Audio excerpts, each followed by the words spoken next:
Each month, we introduce you to an extraordinary person of the Cape Fear. The woman you're about to meet has accomplished so much in her life. It is astounding. But it's when she gets down and dirty that she does her most impressive work. A grandmother and her dog in a park on a sunny morning. Nothing extraordinary about that until you learn this retired educator never stops teaching old dogs new tricks. And those tricks have saved lives for a quarter century. Brunswick Search and Rescue was founded to search for lost and missing persons. Back in the late 90s, Christy was looking for a fun activity to do with her dog and realized there was no organized search and rescue team in Brunswick County.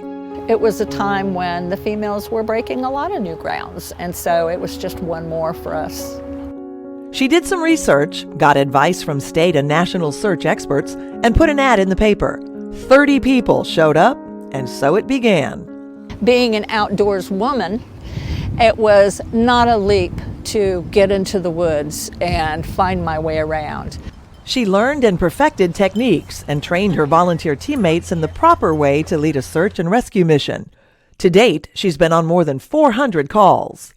At a recent training session, she put her dog Gibbs through his paces and showed us what happens on a search. So he's going to go in a little deeper than I am, and if there's anything in this particular area, he would come back and indicate to me with a trained indication that yes, we want to go that way. And I would say, show me, and he would take off and go in. Christy's techniques are used internationally to train volunteers and their dogs how to search for both living people and human remains.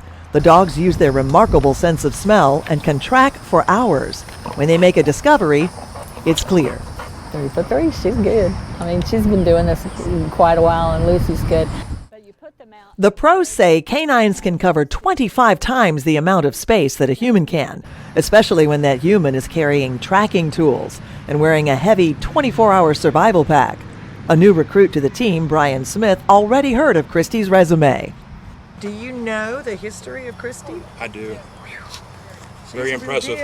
Yes. In fact, the whole team has nothing but praise for the woman who literally wrote the book on dog search and rescue. There's just no way to really describe all the impact that she's had, but she's got a huge heart, loves her canines, loves her family, considers SAR people her family, and she'll do just about anything she can for you and never wants credit for it. Christy's team recently gave her this Lifetime Achievement plaque, and she's been named one of the top volunteers in the state for 2023. The medal is from the governor for the Governor's Award for volunteerism, and pretty special to be able to hold that in my hand.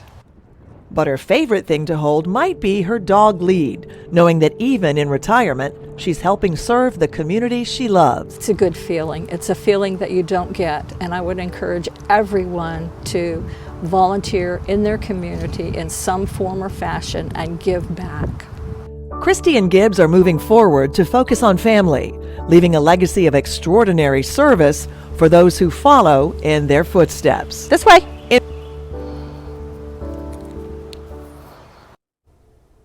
And Christy still serves as an advisor for Brunswick Search and Rescue. She is the author of several books on the topic, and not just on the topic of search and rescue. We have all of these books that she gave me, and we can show this in the two-shot. This is just 20% of the books that Christy has written, and they're not just about that topic. She wrote one about the pandemic. She wrote one about ethics in the courtroom. There's a children's book. She's amazing. Former teacher, former educator. I know. So amazing. Yeah, what have we done, Matt? Yeah, seriously. No, that's yeah, so and I love the one, the ethics in the courtroom, because there are certain things that you have to do if you're going to testify, because these are legal cases a lot of times with these missing people. So she's super impressive. All right. Well, if you know someone that we should feature, you can email extraordinary@wwaytv3.com.